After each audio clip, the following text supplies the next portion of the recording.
ஐந்தாவது நிலை, விரைவாக விக்டிம் இருந்த இடத்தில் இன்னொருவரை வைத்தல். தி ரிப்ளேஸ்மெண்ட் ரஷ் என்பார்கள்.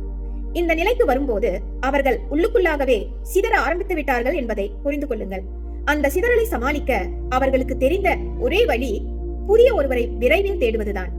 ஆனால் அதில் காதல் எதுவும் கிடையாது. அது மாற்று வழி நிவாரணம். இவர்கள் தான் அம்பலப்படுவதை மறைக்க வேகமாக இன்னொரு விக்டிம் உடன் தன்னை இணைப்பார்கள். அவர்களிடம் அடுத்த கட்ட நாடகம் அரங்கேறும். புதிய ஒரு நபராக பிரதிபலிப்பார்கள். பழைய கதையை மீண்டும் புதிதாக எழுதுவார்கள். இந்த முறை அது மேலோட்டமாகவும் கட்டாயத்திலும் தீவிரமாகவும் நடக்கும். ஏனென்றால் அவர்கள் உண்மையில் தொடர்பு ஏற்படுத்த விரும்பவில்லை. அவர்கள் என்ன செய்கிறார்கள் என்றால், அமைதியான மனநிலையில் உள்ள அடிமைத்தனத்தை வெளிப்படையாக அழிக்க முயற்சி செய்கிறார்கள்.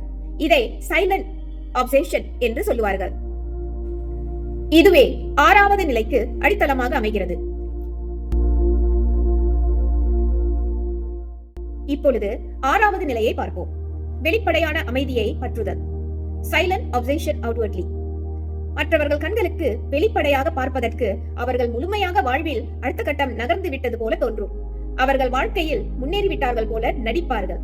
ஆனால் உண்மையில் உங்கள் நினைவுகள் இன்னும் அவர்களை சுற்றி பிசைந்து கொண்டிருக்கும். அவர்கள் இன்னும் உங்களை நோட்டமிட்டுக் கொண்டிருப்பார்கள்.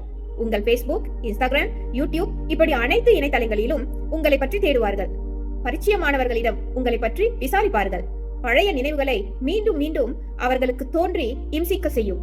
அவர்கள் உங்களை இம்சிக்கும் இனிமையான நினைவுகள் அவர்கள் உள்ளில் வந்து செல்லும். உங்களை இம்சை செய்த நினைவுகளில் ஏற்பட்ட மகிழ்ச்சி இன்னும் தொடரவில்லையே என்ற ஆதங்கம் மனதில் வாட்டி வதைக்கும்.